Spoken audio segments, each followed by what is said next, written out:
Welcome back to another episode of NFL News on the Boomer Bust channel. I'm your host, Terry, and today, huge news. I'm going to talk a little Pat Mahomes at the end, but don't bury the lead. The huge news is that, I keep wanting to say Oakland. Las Vegas Raiders head coach Jon Gruden is fired. He's gone. So, we all know, or most of us know, that they came out with an email that he sent back in 2011, and he mentioned DeMaurice Smith, who's the NFLPA president or exec, and he used what they keep calling a racial trope, which is accurate. I mean, it is a trope, and to describe his lips. So that everybody was talking about that. I did an episode about it. I said my feelings about it. I don't think it was racist. I wouldn't even say I don't think. I know it's not racist if you actually know really what racism is. But we're not going to get into the weeds of that.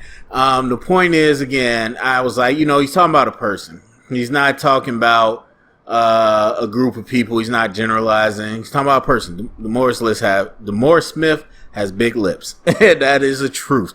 And so that's how I kind of roll with it. Now they're saying that they have more emails, and these were sent to the Raiders, and now the Raiders decide to part ways. So important to know. I mean, maybe not important, but figured I'd throw it in there. This was not an investigation on Jon Gruden. This was a separate investigation on ESPN itself. And so these emails popped up in the middle of that investigation.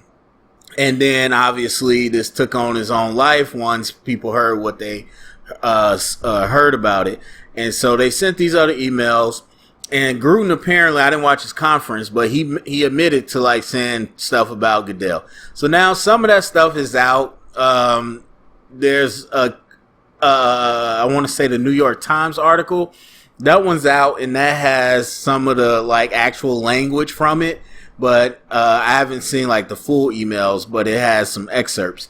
And so, yes, what do you and your friends or people you've heard call Roger Goodell? What do they say about him? What do fans say about him in the stands? Yes, he was talking like that about Roger Goodell. He did talk about they didn't say specifically what it was, but I guess he was against the female referees. He did speak out against Michael Sam because he was a gay player and mentioned about drafting queers. All these other things. Now, he said he was in a bad place back in 2011. A lot of stuff he said about Goodell and the owners was aimed at the fact that they were trying to make the game more safe with all these rules, which a lot of people are upset about, and so he called them these types of names. But there's other emails that were from as early as 2018 or as late, I think, as 2018, and so it wasn't just 2011. Now, there wasn't any racial stuff besides the DeMaurice Smiths that I read, and so that's not to excuse it. That's just what it was. But you see a pattern here. And so they decided to part ways with Jon Gruden. Now, how do I feel about this? I'm a little conflicted. Here's my thing. I don't think anything that I read anything that I read was absolutely crazy, except he was very explicitly homophobic. And so I don't know what he said about the female refs. I don't know his reasoning behind that. But the stuff he said about Michael Sam and whatever, and, queers and all that's, to me, that's explicit.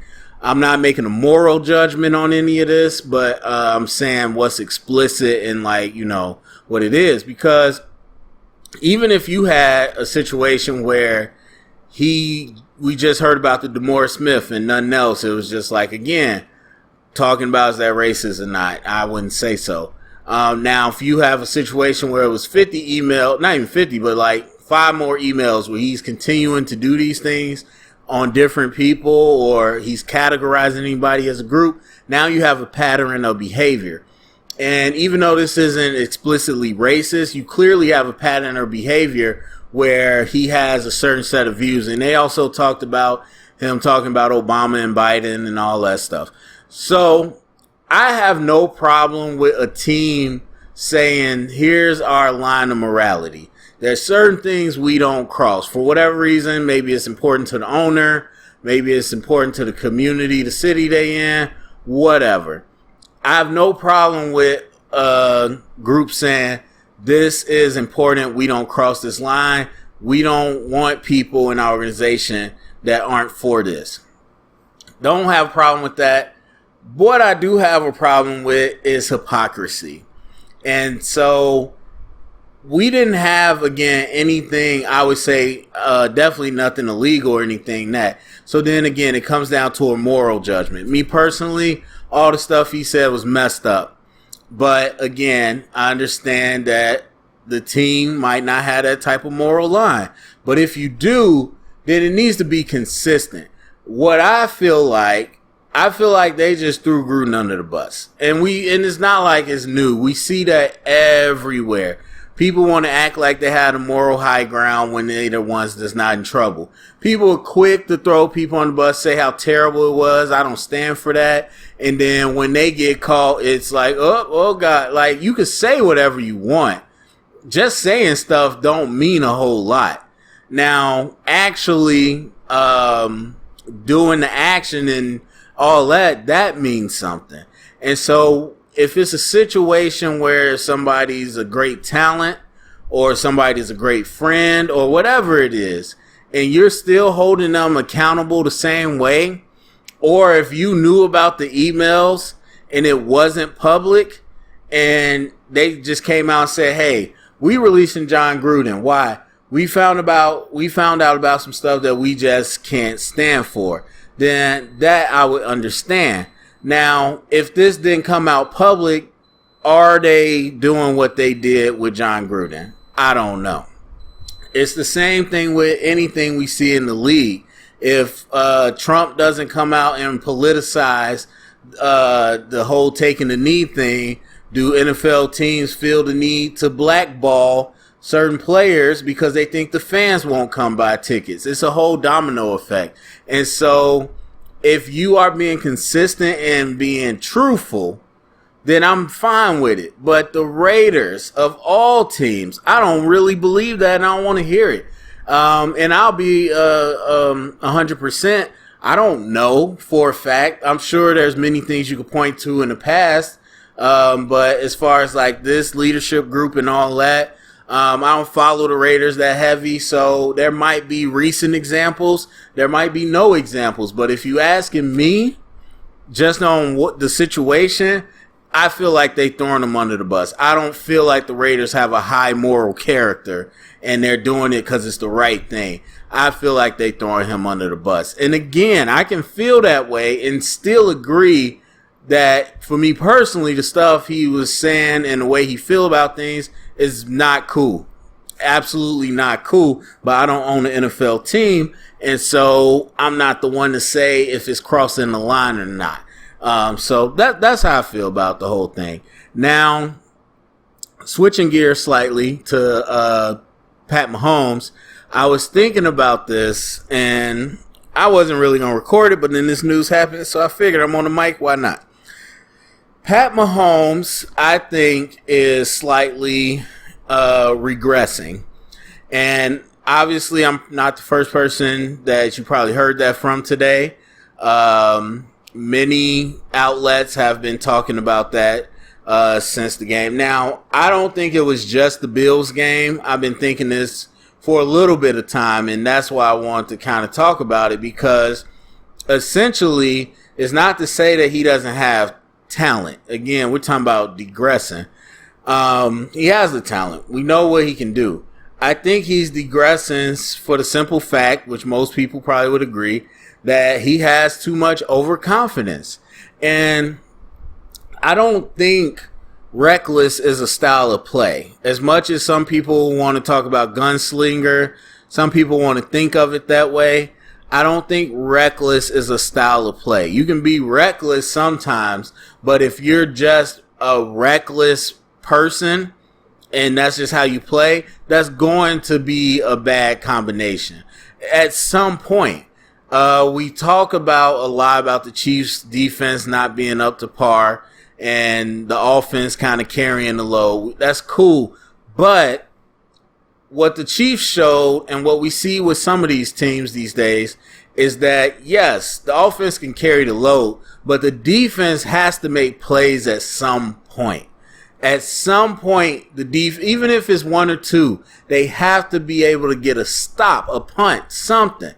And so when you aren't able to rely on the defense when it's worse than usual and Chris Jones was out, then you get to a point where you can't really take the chances that you're used to taking.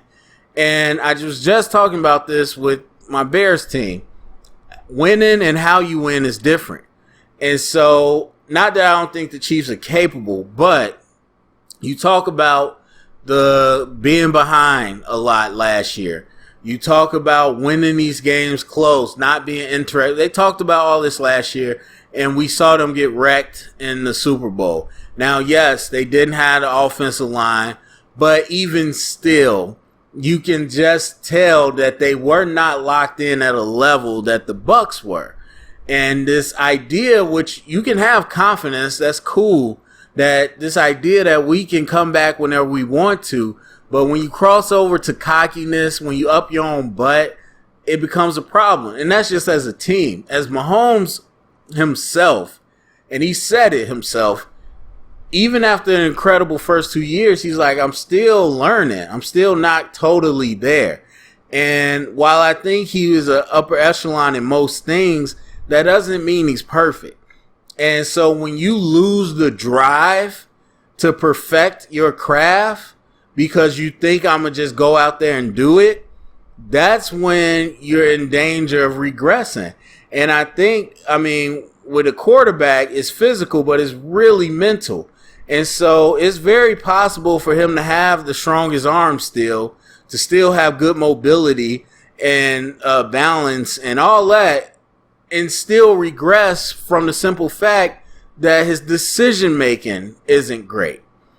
His timing isn't great, and the fundamentals aren't great. And I'm not saying they're not, but there has been a reduction, or at least there's been an impasse where you haven't gotten better.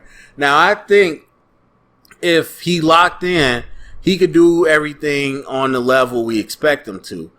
But what I think has happened is with the overconfidence, he's decided to lean more into some of those bad tendencies just to push the envelope and try it.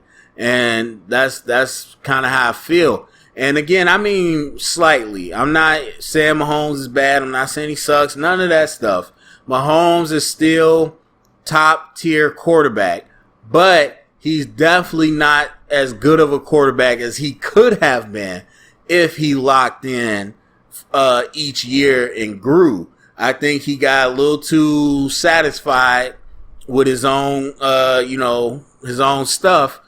Thought it smelled good and decided that he's going to go out here and play backyard football like it's college. And yes, he is supremely talented, but the NFL is going to catch up to you. Whether it's your team or other teams, the NFL is going to catch up to you. And the game is the game. This ain't Madden. This ain't no cheat codes.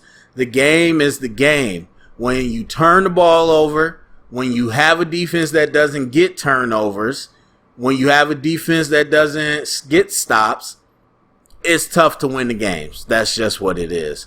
And so that's my thoughts. It's something to keep an eye on. Obviously, I don't think it's something that can't be fixed, but I think it's worth watching right now. So that's it for me. Go to the comment section. Let me know what you think. Share it around. Get the conversation started. Thumbs up, subscribe, and thank you for listening.